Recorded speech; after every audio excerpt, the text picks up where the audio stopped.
Buenos días, estamos estudiando el Evangelio de Marcos. Hoy empezamos el capítulo 6. Entonces, vamos a leer desde el primer versículo y vamos a leer hasta el versículo 13, aunque principalmente nos vamos a centrar en el primer pasaje, que son los 6 primeros versículos. Vamos a ver hasta dónde nos da tiempo a avanzar.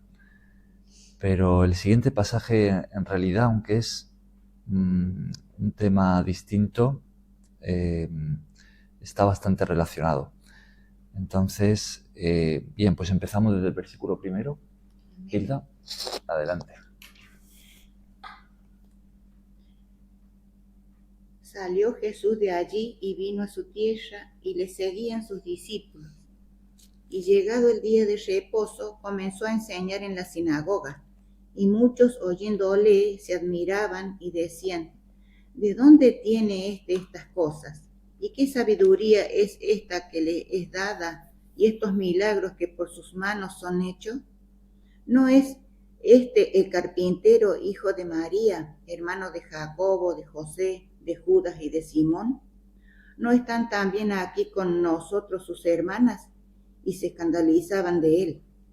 Mas Jesús les decía: no hay profeta sin honras sino en su propia tierra. Mas Jesús les decía: no hay profeta sin honra sino en su propia tierra, y entre sus parientes y en su casa. Y no pudo hacer allí ningún milagro, salvo que sanó a unos pocos enfermos, poniendo sobre ellos las manos. Y estaba asombrado de la incredulidad de ellos, y recorría las aldeas de alrededor enseñando. Después llamó a los 12 y comenzó a enviarlos de dos en dos, y les dio autoridad sobre los espíritus inmundos. Y les mandó que no llevasen nada para el camino, sino solamente bordón, ni alforja, ni pan, ni dinero en el cinto, sino que calzasen sandalias y no vistiesen los 2 túnicas. Y les dijo: donde quiera que entréis en una casa, posad en ella hasta que salgáis de aquel lugar. Y si en algún lugar no os recibieren, ni os oyeren, salid de allí y sacudid el polvo que está debajo de vuestros pies para testimonio de ellos. De cierto os digo que en el día del juicio será más tolerable el castigo que los de Sodoma y Gomorra. Para los de Sodoma y Gomorra. Para los de Sodoma y Gomorra que para aquella ciudad. Perdón. Y saliendo predicaban que los hombres se arrepintiesen, y echaban fuera muchos demonios, y ungían con aceite a muchos enfermos y los sanaban. Muy bien. Ahí paramos en el versículo 13 de Marcos 6. Bien, pues como decíamos al principio, aquí en estos versículos que hemos leído, pues tenemos 2 secciones, 2 pasajes bien diferenciados. En las Biblias suelen poner títulos, ¿no? La Reina Valera, pues tenemos Jesús en Nazaret, y después del versículo 6 aparece misión de los 12 discípulos. ¿Lo veis ahí? ¿Sí? Bien, pues vamos a centrarnos primeramente en el primer pasaje, donde dice Jesús en Nazaret. Vamos a leer una vez más el primer versículo. Salió Jesús de allí y vino a su tierra, y le seguían sus discípulos. Uh-huh. Cuando dice vino a su tierra, ¿a dónde se refiere? Nazaret. Nazaret. Uh-huh. El título nos ayuda, ¿no? Porque ya nos lo dice.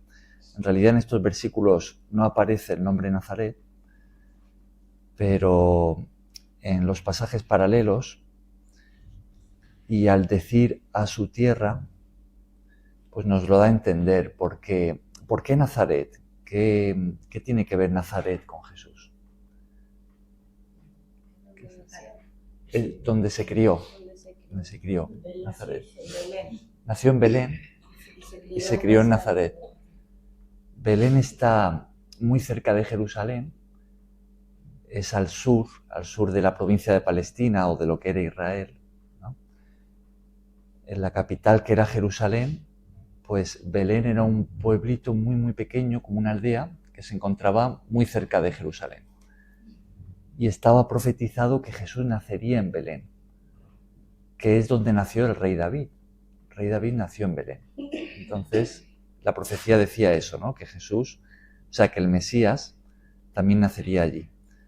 Pero si os acordáis, esto lo leemos por ejemplo, en Mateo, ¿no? Lucas, vemos que cuando Jesús nace, pues el rey Herodes, que era un rey malvado, cruel, puesto por el Imperio Romano, al enterarse de que, según le decían los sabios que venían de Oriente, que había nacido un rey, pues él intenta matarlo. Entonces, avisado por los ángeles, José y María pues cogen a Jesús y se lo llevan a Egipto. Y en Egipto va a estar un periodo breve de tiempo realmente.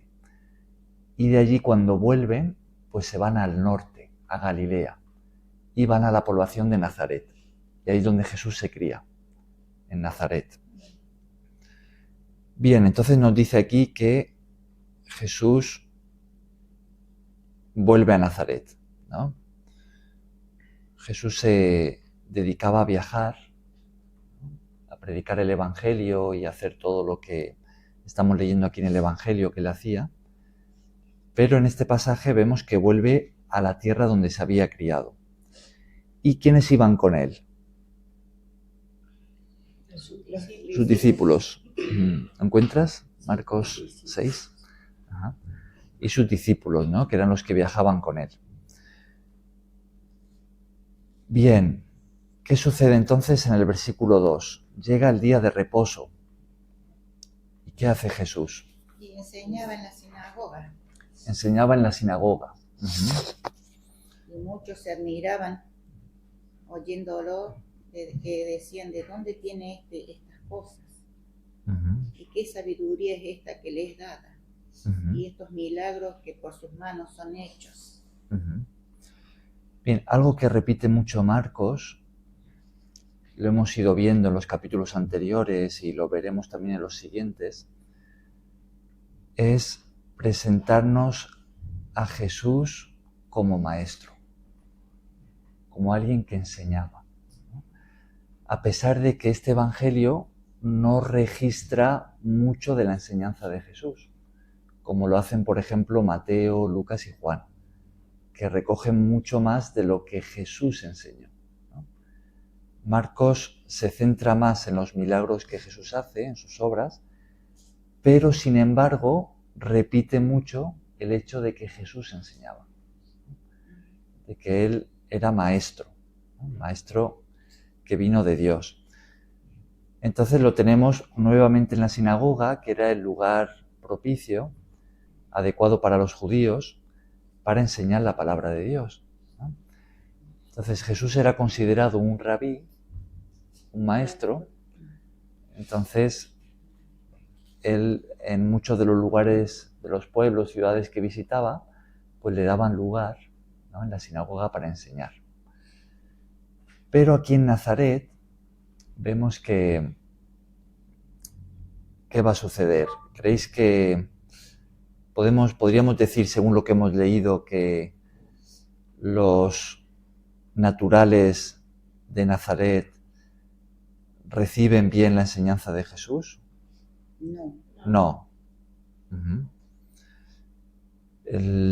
Fijaos en el verbo que aparece en el versículo 3, al final, dice, y se escandalizaban de él. Otra traducción, por ejemplo, la traducción Dios habla hoy, lo que dice aquí es, y no le hicieron caso. Ajá. Es como que no aceptan la enseñanza de Jesús. ¿Pero por qué no? ¿Cuál es el problema que vemos aquí? ¿Qué es lo que está pasando? Porque crecer allí y nunca pensaban que él era hijo de Dios. Lo habían visto crecer como un niño, un adolescente normal. Sí, no le conocían así como persona, pues les costaba creer en su divinidad. Ese es un punto muy interesante, ¿no? Lo habían conocido como un chico normal, entonces les costaba creer en su divinidad, que fuese alguien especial, ¿no? Uh-huh. Sí, porque no era un hijo de reyes o de estos gobernantes que iban allá, Uh-huh. sino que era un hijo de un carpintero, de una persona humilde. Uh-huh. Entonces, pues, lo veían como, pues, no podían creer que él fuera algo más que eso, algo ¿no? más que... Uh-huh. Uh-huh. Incluso la NTV dice, en ese mismo versículo, dice al final, se sentían profundamente ofendidos, se negaron a creer en él. O sea, qué ofensa, el hijo del carpintero va a venir a enseñarme a mí. Claro. Y bueno, eso le hacía que no creyeran en él como un maestro. Claro. Ah. Fijaos, eso tiene una lección muy importante para nosotros, ¿no? Porque es como eso que acabas de decir, el carpintero va a venir a enseñarme a mí, ¿no? Exacto. En el fondo, detrás de esa expresión, ¿qué es lo que hay? Hay orgullo, esa es la palabra, orgullo. En el fondo, detrás de eso hay orgullo, es quien se ha creído para decirme a mí nada, ¿no? Claro. ¿Creéis que eso es algo que sigue pasando hoy en día? La discriminación. Uh-huh. O que vemos a alguien y lo tenemos por poca cosa, Sí, ¿no? sí. Y decimos, pues si ¿qué me va a decir a mí, ¿no? Si acaba de llegar a la iglesia. O si que no ha estudiado y no sabe tanto, ¿qué me va a enseñar, ¿no?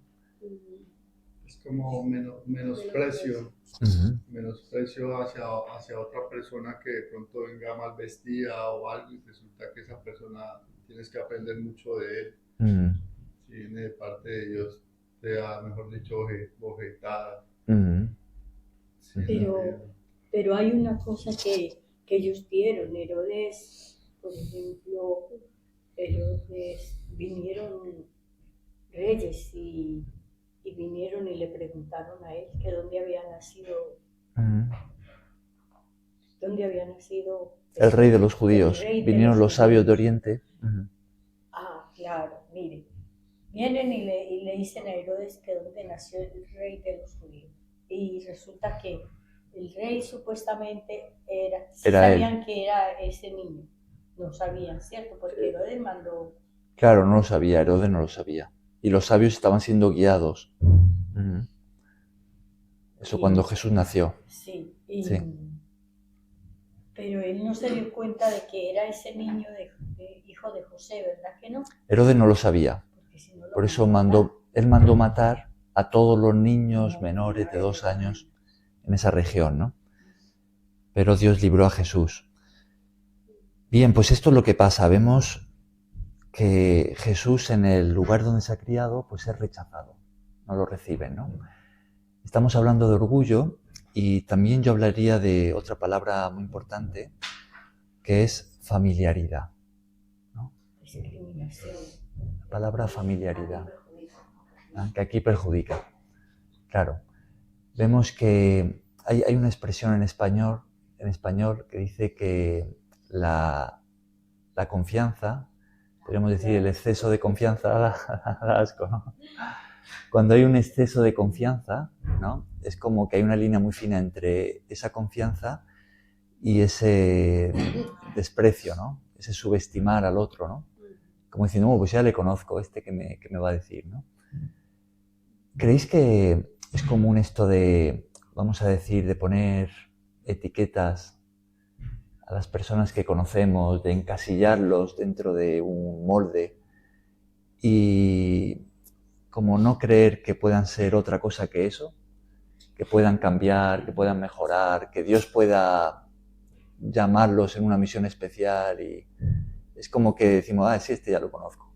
Es como juzgar a un libro por su portada, o sea, no vemos lo que hay dentro, sino vemos lo que la apariencia, lo que siempre hemos visto, ¿no? Este consume drogas o este es alcohólico.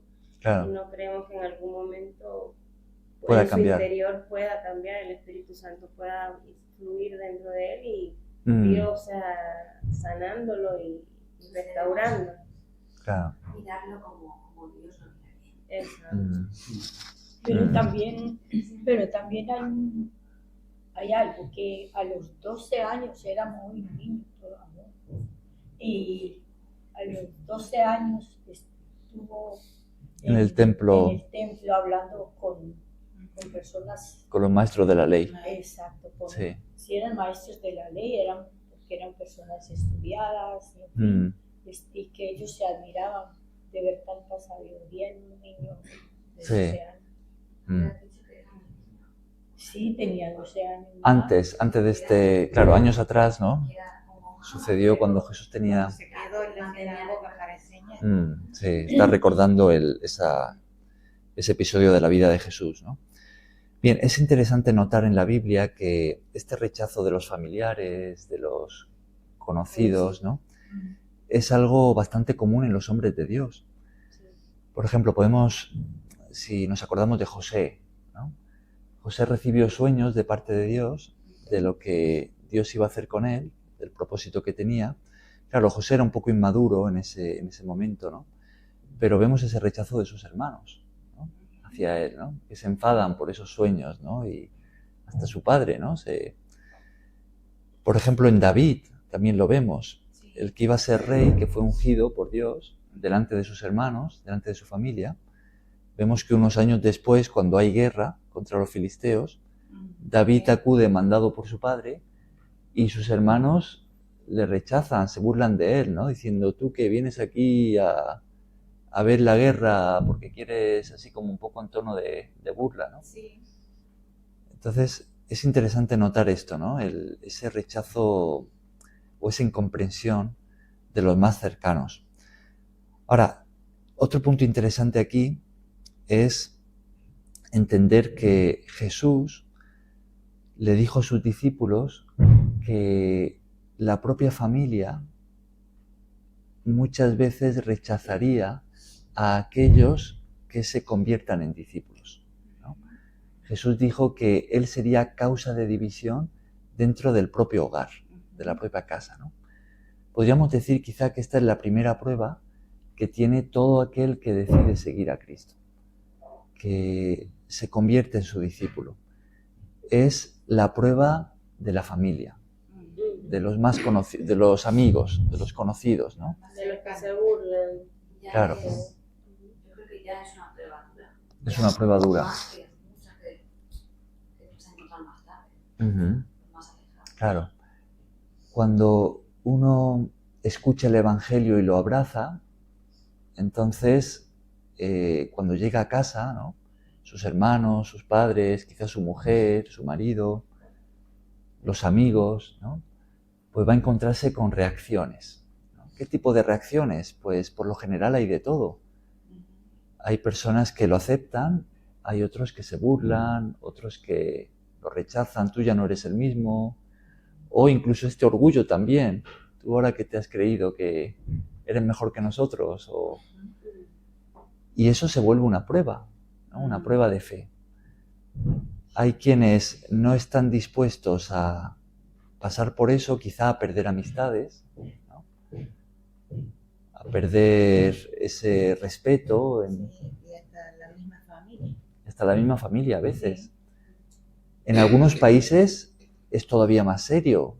Hay hasta persecución y muerte, ¿no? Me acuerdo de una mujer que conocí aquí de un país árabe que vino aquí a España, a la ONG, y me decía que ella se había convertido, se había bautizado allí en este país y que había venido a España huyendo de su propia familia, ¿no? Entonces, en algunos lugares hay hasta persecución a muerte por hacerse cristiano, ¿no? Pero vemos que se vuelve una prueba de fe. Hay quienes no están dispuestos a pasar por eso y entonces pues ahí pierden la fe. Esa decisión que habían tomado de seguir a Jesús, pues vuelven atrás, ¿no? Pero hay quienes están dispuestos, dicen, yo voy a seguir a Jesús pase lo que pase, ¿no? Y pierden amistades, pierden respeto, pierden hasta... A veces pues la familia se divide, ¿no? A causa de Jesús.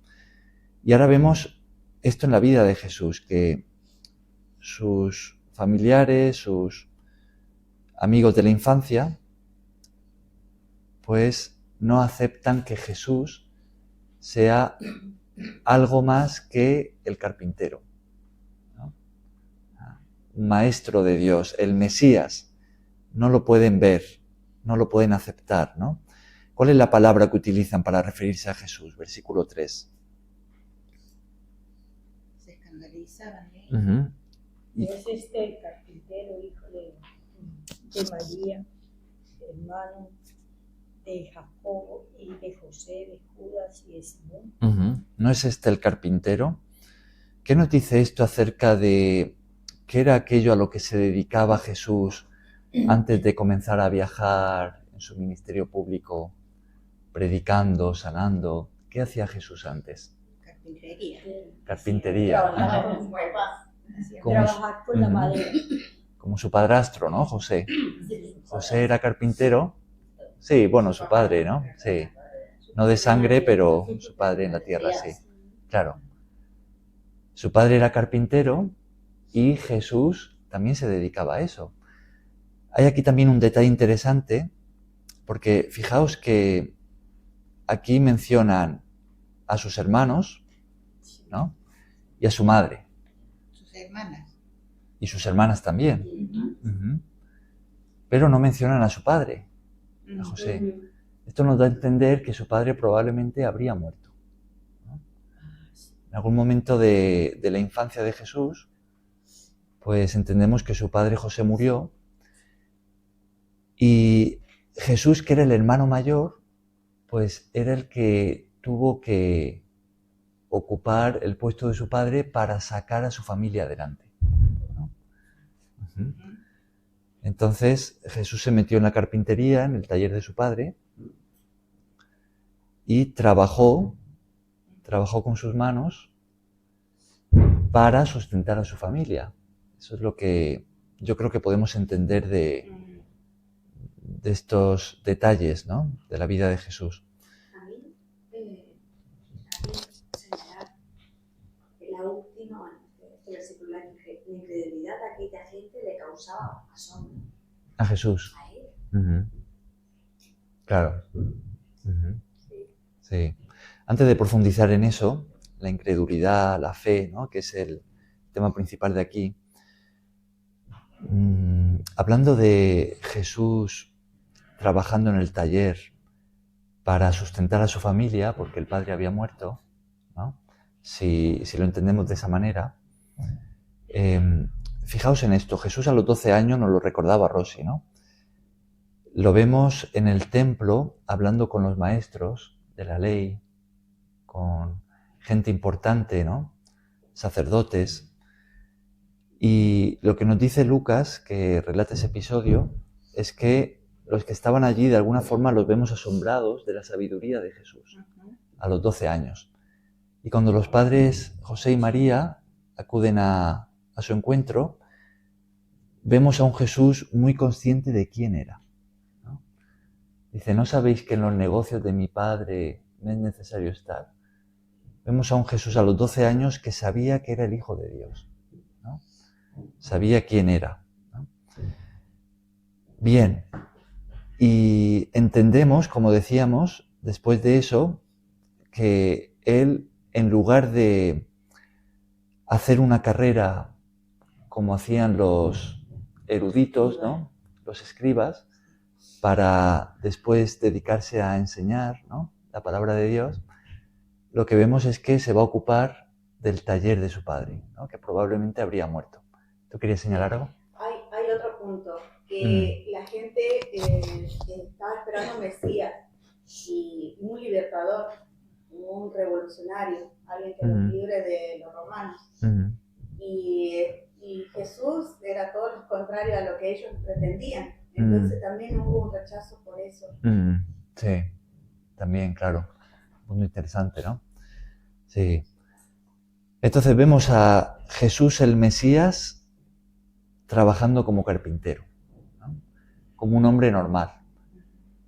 ¿Qué nos dice esto acerca de, por un lado, de la importancia, incluso recordando la predicación de este domingo, ¿no? De asumir responsabilidad por la familia. ¿Creéis que esto es importante para Dios? Para Dios, para la familia también. Ajá. Es decir, la familia y la responsabilidad que tengamos nosotros dentro de la familia, en este caso Jesús como el hijo mayor, ¿no? Pues veía que su familia necesitaba ayuda, ¿no? Para ser sustentada. Entonces diríamos que la familia es importante para Dios y que cuidemos de nuestra familia, que nos ocupemos de ella. Sí, la familia es la base del mundo, porque si no hay una familia, no existe el amor, no existe nada que sea parecido a lo que Dios quiere que sea. Que seamos una familia, que crezcamos. Así como no tiene sentido el reino de Dios en soledad, individualmente, sino con su pueblo y levantando su pueblo, pues la familia es el primer paso. Sitio de más cerca del mar, donde nos toca mucho más, porque el amor ya está ahí. Ahora, ¿en qué punto Jesús deja a su familia para dedicarse a tiempo completo a servir a Dios? ¿Qué edad tenía él? ¿Os acordáis? Tenía unos 30, 33 cuando muere, ¿no? Más o menos. Unos 3 años Unos 3 años y algo, ¿no? De ministerio. Ajá. Entonces Jesús, cuando deja a su familia para dedicarse a tiempo completo a servir a Dios de la manera en la que Dios lo había llamado, pues tenía unos 30 años. Sus hermanos ya habían crecido, eran mayores. Seguramente pues sus hermanos ya estaban también trabajando y ya no era tan necesario que Jesús se ocupara del sustento de su familia como hermano mayor, ¿no? Estando ausente su padre, ¿no? Por otro lado, pensando en Jesús como carpintero, ¿qué nos dice esto acerca de la paciencia? Acerca de saber esperar. ¿Qué podríamos...? Viéndolo desde el punto de vista de que Jesús era carpintero, pues para construir una mesa, una silla, un mueble, eso implica todo un proceso de lijar la madera, pulirla. Entonces me imagino que en todo ese tiempo él trabajó su paciencia para poder lograr lo que hacía como carpintero. Era un hombre muy paciente. Un detalle interesante. Y en relación a su llamado, o sea, si Jesús, sabiendo a lo que él había sido llamado, quién era él, y sin embargo, en lugar de ocuparse en eso inmediatamente, pues lo vemos dedicarse años a la carpintería, ¿no? Lo primero fue eso. Lo primero, en cuanto a cronológicamente, lo primero que ocurrió fue eso. Pero imaginamos que Jesús no estaba de brazos cruzados en cuanto a su relación con el Padre, por lo menos, y con su misión. Los niños. Entonces encontramos el relato de Jesús a los 12 años, donde vemos que él es consciente de quién es, ¿no? Y de que tiene que dedicarse a los negocios de su padre, pero no lo va a hacer a tiempo completo hasta los 30 años, ¿no? Entonces hay que esperar ahí bastante, ¿no? Unos cuantos años hasta que llegue ese momento. Ahora, ¿creéis que es importante cuando Dios nos llama, ¿no? Cuando sabemos que hemos sido llamados para cierta misión, quizá para dedicarnos a tiempo completo a su obra? ¿Creéis que es importante el tiempo? Es decir, saber esperar, discernir cuándo es el momento de dedicarse a aquello a lo que Dios nos ha llamado. ¿Creéis que eso es importante? Sí, ¿no? Jesús pasó 30 años formándose. ¿Creéis que a veces uno se puede equivocar por no saber esperar? Es decir... Se quiere pronto que ya una cosa hacer o que le pase o con amor de Dios y uno se pacienta. Pero bueno, uno ya se aprende, de ahí se aprende a esperar. Yo digo por mí, claro, hay que aprender a esperar y la voluntad de Dios, que sea el tiempo que Dios quiere. Cuando uno está El apunte. cerca del Señor, pues también le aclara esto. ¿Qué hace? Eso es en qué momento hacerlo. Rosy. El apóstol, el que Jesús se le apareció, ¿cómo es?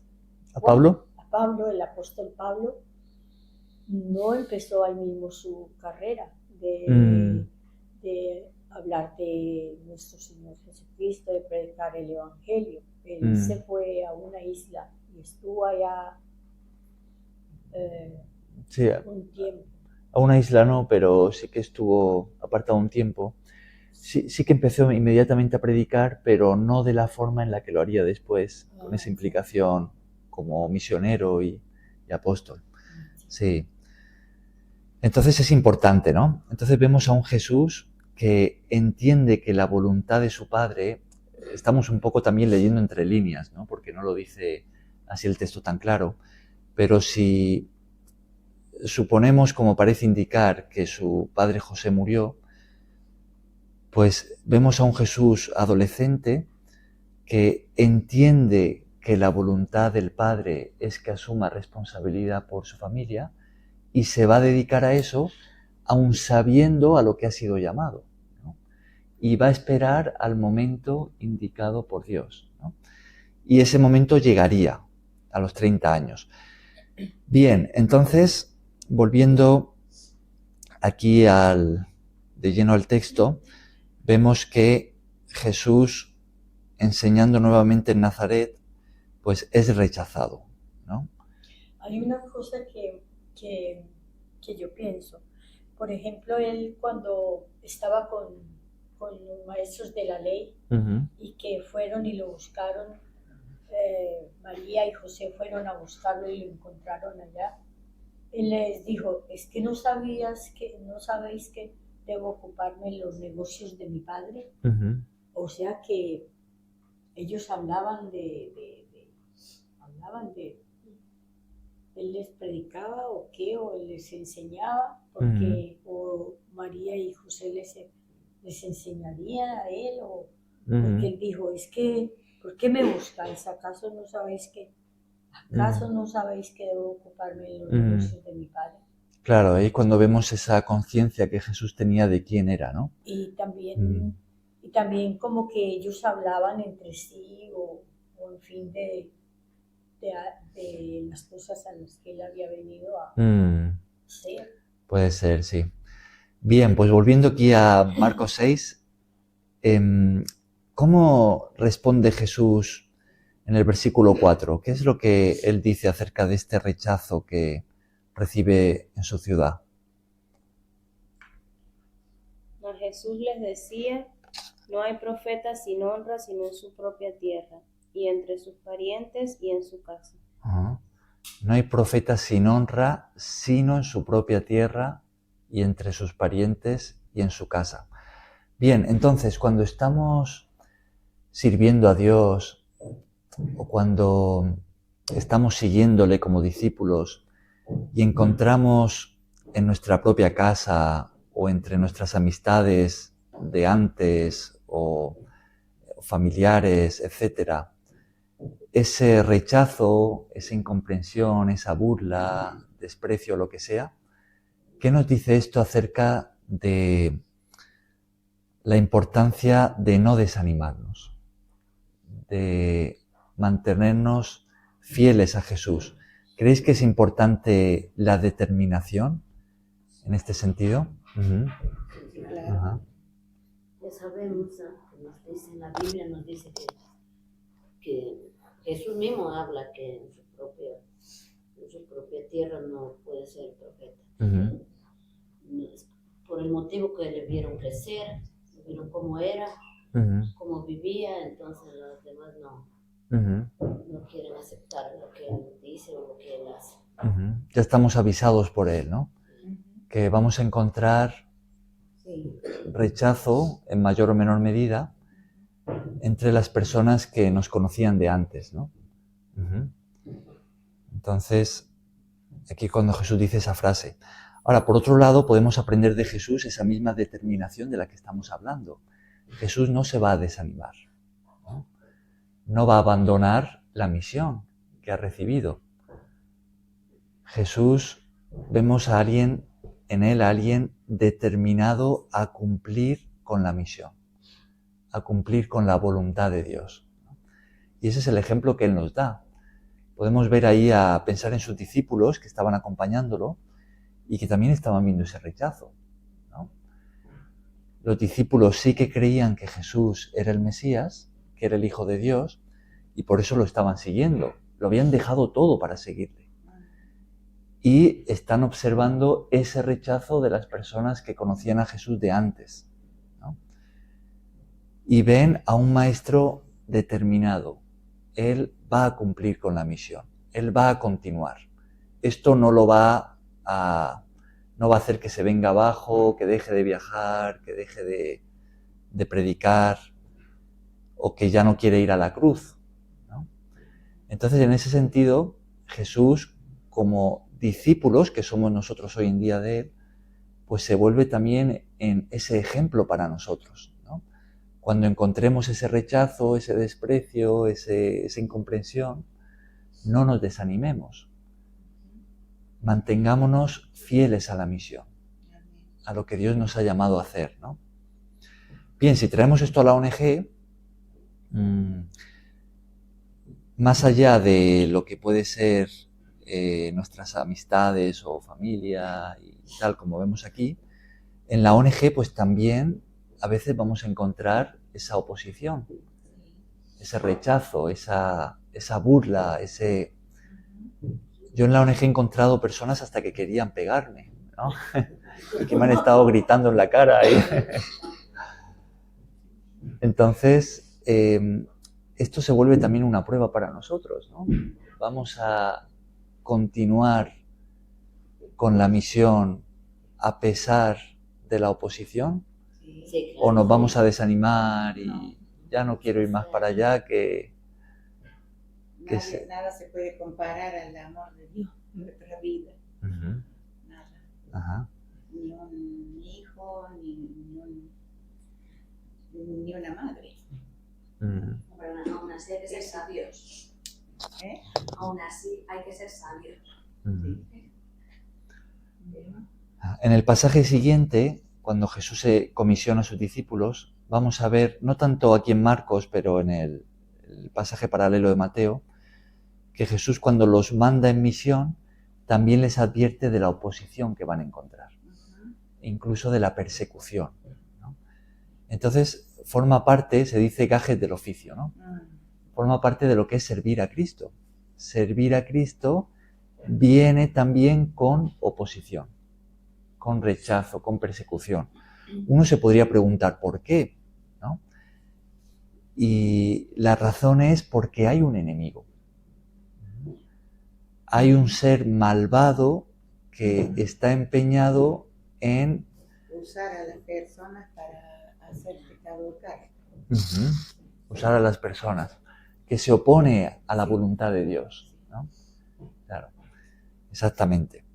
Entonces, esa oposición siempre va a formar parte del siervo de Dios, siempre. Tarde o temprano llega y nos prueba, ¿no? Prueba hasta qué punto estamos decididos a servir a Cristo. Bien, pues vemos a Jesús también como nuestro ejemplo de determinación a hacer la voluntad de Dios, ¿no? De hecho, este rechazo que encuentra en su tierra no es algo excepcional.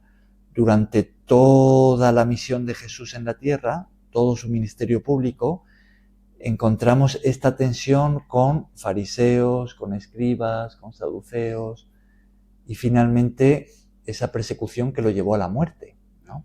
Aunque todo formaba parte del plan de Dios. Bien, vamos a enfocarnos ahora en lo que creo que es el tema principal de este pasaje, que es el mismo que el del pasaje anterior, ¿no? De cómo terminaba el capítulo 5 de Marcos. Fijaos, yo resaltaría aquí como versículo clave el 6, versículo 6,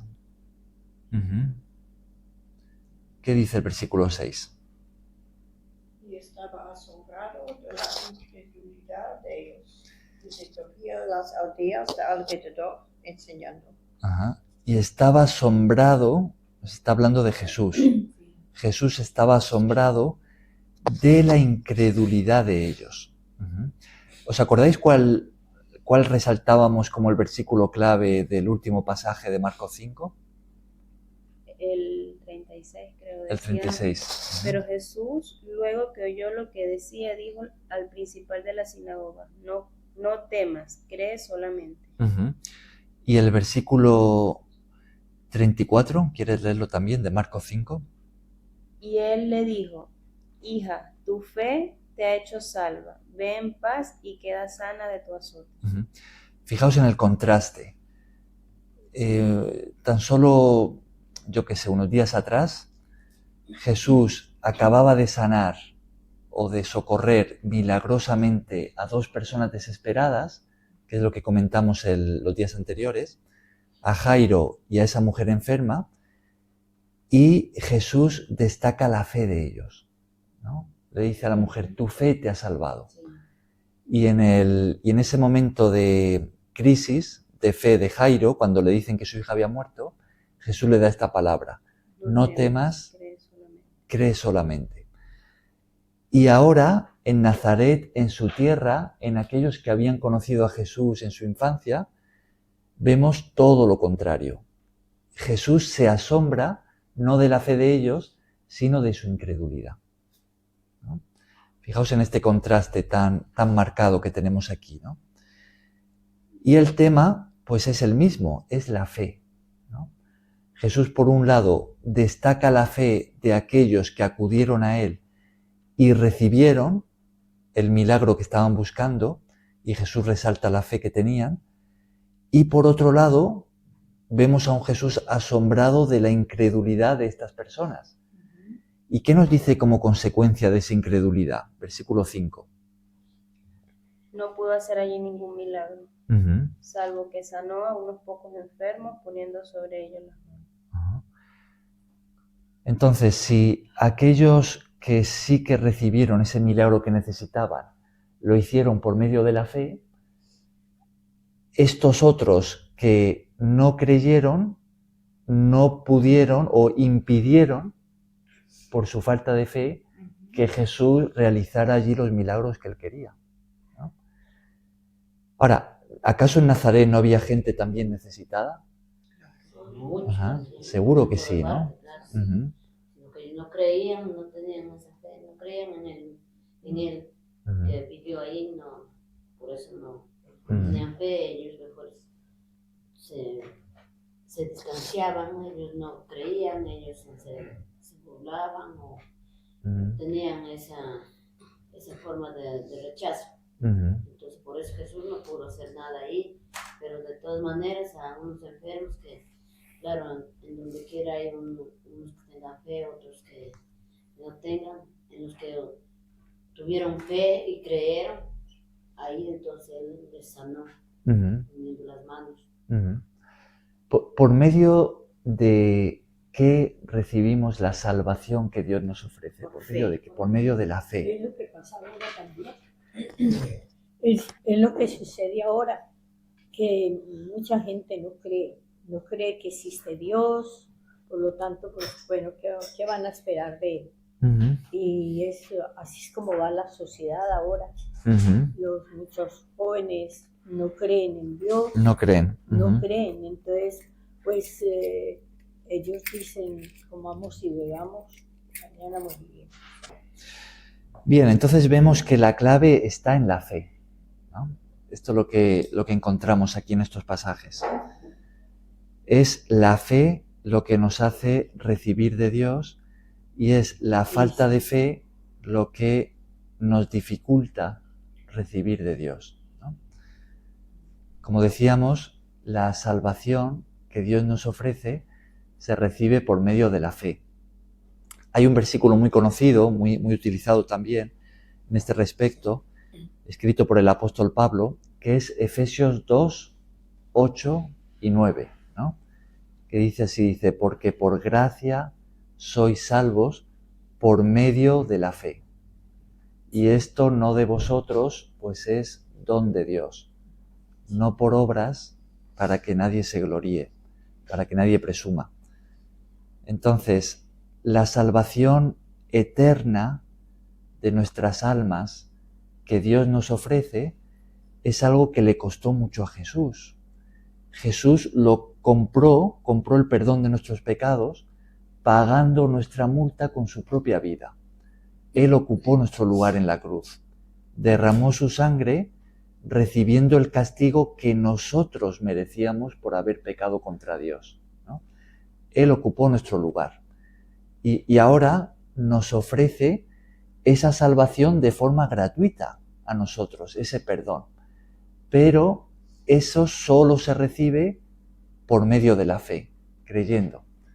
Facundo. Puede ser que el emperador dio la opción de soltar a Jesús a opción del pueblo, que ellos eligieran, y le dijeron que no. Sí, o sea, hasta el final de sus días fue así. Desde que empezó su obra pública, nunca fue aceptado. Siempre había rechazo, ¿no? Durante siempre, todo su... Siempre fue rechazo. Claro. Sí. No entendían que había un ser superior, no querían entenderlo por el ego, por no sé, no estaban como preparados para eso, para esa llegada. Ni tampoco nosotros, creo que hoy en día si aparece lo veríamos como, no estaríamos conscientes de que puede llegar a venir y volver y no va a ser de una manera...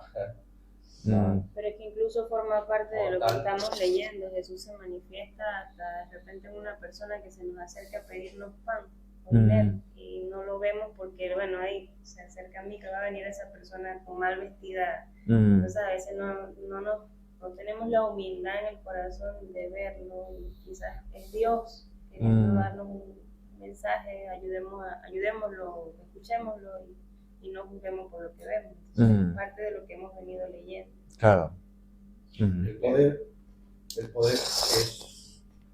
es muy difícil de quitar de medio. De hecho, es que Jesucristo luchó contra el poder. Y entonces, luchar contra el poder, contra sabios que se consideraban muy superiores a todos, estuvo muy difícil desde el principio, desde el principio hasta el final, que terminó en la cruz por todos nosotros. El luchar contra el poder. Un revolucionario, ¿no? Como dice Cristian, a pesar de tanta oposición, no se rindió hasta el final.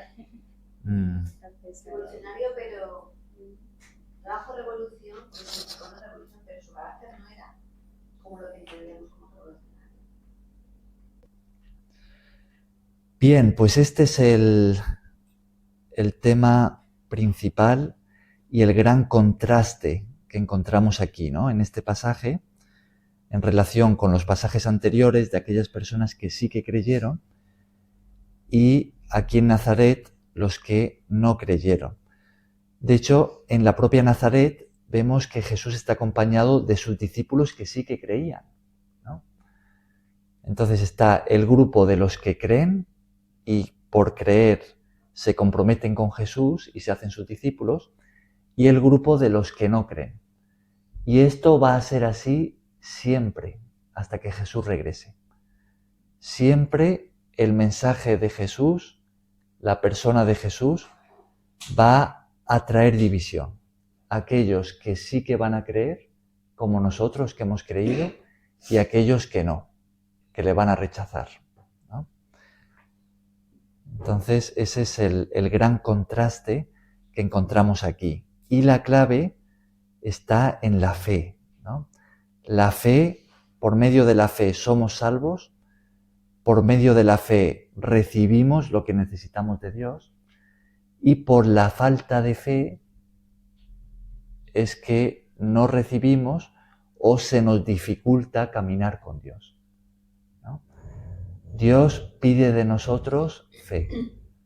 Él pide de nosotros confianza plena en Él, que creamos su palabra, que confiemos totalmente en Jesucristo. Eso es lo que Él pide de nosotros. Bien, pues con esto terminamos el devocional de hoy. El próximo pasaje, desde el versículo 7 al 13, que también lo hemos leído, vamos a encontrar algo muy interesante. Es la misión que Jesús da a sus discípulos cuando los envía de 2 en 2, que lo tenemos de una forma más explayada en Mateo 10. Y vamos a ver que la fe es también una clave en este pasaje, en la misión en la que Jesús va a mandar a sus discípulos. Pero esto lo dejamos para el próximo día.